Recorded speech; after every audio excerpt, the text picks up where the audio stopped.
Dan saudara, terkait KPK yang menangkap Gubernur Papua Lukas NMB, kita terhubung melalui sambungan telepon dengan Ketua KPK, Firly Bahuri. Selamat petang, Pak Firly. Selamat petang, rekan-rekan Kompas TV dan seluruh anak bangsa Indonesia. Ya, Pak Firly, ini kan 4 bulan ditetapkan sebagai tersangka 2 kali mangkir saat dipanggil oleh KPK. Akhirnya hari ini ditangkap. Bisa diceritakan kronologi singkat saat proses penangkapan, Pak Firly? Ya, tentu kita pelaksanaan tugas pokok KPK itu tunduk kepada asas-asas yang ditentukan Undang-Undang Nomor 19 2019. Antara lain, 1, kita bekerja untuk kepentingan umum. Kedua, menjamin kepastian hukum. Ketiga adalah menegakkan keadilan. Keempat adalah proporsionalitas dan keterbukaan. Kelima itu adalah akuntabilitas. Dan tentu kita juga tidak boleh melepaskan atau menyampingkan penghormatan terhadap hak asasi manusia. Tadi kalaupun disampaikan sudah 4 bulan terhadap tersangka Lukas NMB sebagai tersangka yang diduga melakukan tindak korupsi, tentu itu adalah merupakan proses hukum. Dalam penegakan hukum itu kita tidak bisa menyebut lama, singkat, pendek, panjang waktu. Tapi yang pasti adalah bagaimana kita bisa memastikan bahwa seluruh proses hukum itu bisa berjalan dan dihormati, baik itu prosedur, mekanisme maupun syarat-syarat terkait juga dengan syarat-syarat penetapan tersangka, syarat-syarat terkait dengan penangkapan, penahanan, dan lain. Pendek kata, KPK sangat menjunjung tinggi seluruh ketentuan hukum dan peraturan perundang-undangan. Oke. Nah, kami mendapatkan informasi bahwa Bapak Saudara Lukas NMB hari ini akan melakukan penerbangan melalui Bandara Sentani. Tentu kita tindak lanjuti karena kita sudah cukup banyak pengalaman setiap kepala daerah, bahkan ada terakhir yang lalu Saudara Bupati Membrano. Ya. Tengah atas nama HRP itu juga sama, terbang dari suatu wilayah ke Sentani terus hilang begitu saja. Sehingga kami tentu tidak ingin mengulangi hal yang sama, itu satu. Yang kedua adalah ingin memastikan bahwa Lukas NMB dalam keadaan kondisi yang sebenarnya sehat atau tidak sehat karena bisa mengikuti penerbangan, bisa melakukan kegiatan. Itulah juga yang kita menjadi pertimbangan dan perhatian. Okay. Hari ini betul kita telah melakukan upaya paksa terhadap Saudara Lukas NMB. Tapi yang paling penting adalah apa yang kita lakukan tetap tunduk kepada semua ketentuan hukum dan perundang-undangan. Lebih-lebih lagi kita menjunjung tinggi jiwa manusia, hak asasi manusia, menjamin keselamatan seseorang warga kita.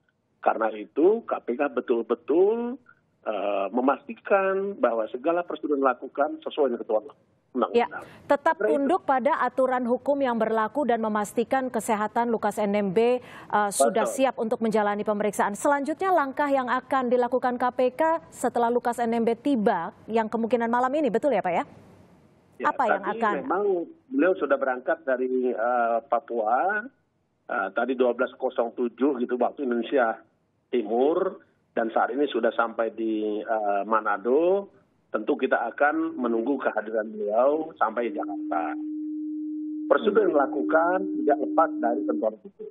Dan sekali lagi saya ingin katakan bahwa KPK sangat menjunjung tinggi hak asasi manusia. Karena itu tadi saya pastikan, begitu beliau sampai di Bandara Samratulangi Manado, bagaimana pelayanan kesehatan baik dokter maupun perawat, cek tensi darahnya. Kalau dia tensi darah tinggi, dikasih obat supaya dia tidak tinggi. Yang pasti adalah keselamatan jiwa manusia itu kita letakkan di sebagai... Pak Firly, apakah ada kemungkinan setelah melakukan pemeriksaan lanjutan nanti saat di Jakarta, ada kemungkinan Lukas NMB langsung ditahan? Atau seperti apa? Saya ingin katakan sekali lagi, kita ikuti sebagaimana ketentuan undang-undang. Syarat penahanan itu jelas ada, kapan seorang itu ditahan, syarat-syarat objektifnya bagaimana, melakukan tindak pidana, cukup bukti, ancaman hukumannya di atas 5 tahun. Itu saya kira kita pedoman ini yang paling penting adalah dalam keadaan kondisi sehat. Karena itu nanti begitu tiba di Jakarta, kita ingin pastikan bahwa yang bersangkutan kita periksa kesehatannya. Dan penerbangan dari Manado ke Jakarta didampingi oleh dokter maupun satu perawat. Saya sudah pastikan ada dokter dan ada perawat. Untuk prioritas pengamanannya nanti apakah akan dipastikan di gedung KPK? kan KPK kan tempat melakukan pemeriksaan seseorang, setiap orang yang dipanggil oleh KPK kan, jadi pasti di KPK. Nah, terus apa lagi?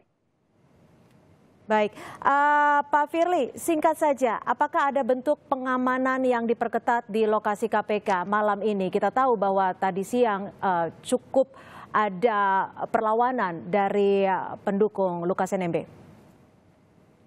Tidak ada hal yang perlu dipastikan ataupun akan terjadi sesuatu bentrokan, konflik. Saya ingin sampaikan pada rekan-rekan saya, sesama ada bangsa sebagai warga Papua, mari kita hormati proses hukum. Itu satu. Kedua, mari bersama-sama KPK membersihkan negeri ini dari praktek-praktek korupsi. Karena pada prinsipnya kita ingin mewujudkan 7 negara. Negara yang sejahtera, negara yang cerdas, negara yang maju, negara yang bisa memberikan pelindungan terhadap segenap anak bangsa dan seluruh tumpah darahnya. Baik, itu saya kira, mari kita tatap masa depan Indonesia yang bebas dari korupsi. Baik. Kita wujudkan Papua lebih maju, lebih baik, lebih sejahtera, lebih cerdas, bebas dari praktek-praktek korupsi. Baik, kita nantikan kembali seperti apa nanti jalannya pemeriksaan yang dilakukan oleh KPK setibanya Lukas NMB tiba di Jakarta. Terima kasih atas informasi Anda. Terakhir, masih boleh? Ya, silakan singkat saja. Ya, terakhir saya ingin sampaikan ucapan terima kasih kepada rekan-rekan Polri, TNI maupun tokoh masyarakat, tokoh agama, tokoh pemuda. Mari kita bersama-sama bersihkan negeri ini dari seluruh praktek-praktek korupsi. Dan dari korupsi dan gratifikasi tentunya untuk daerah yang lebih maju. Terima kasih Pak Firly Bahuri, Ketua KPK. Selamat petang, selamat bertugas kembali Pak Firly.